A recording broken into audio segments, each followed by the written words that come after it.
This is the stomach. This is the cardiac end of stomach. This is the pyloric end of stomach. Here we can see angular.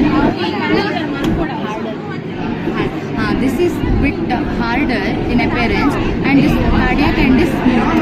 This is harder because there is pyloric sphincter over there. And here we can see angular notch. Horizontal line, imaginary horizontal line through the angular notch divides the stomach into cardiac end and pyloric end. In the cardiac end we can see fundus and body. In the pyloric end, here we can see pyloric antrum and a small region pyloric canal. Then the pyloric sphincter. Then blood supply of stomach.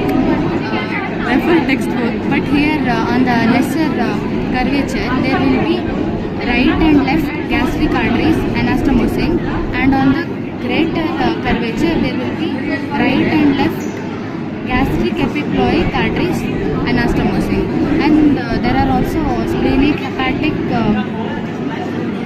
short gastric arteries also there are present. Okay, refer textbook.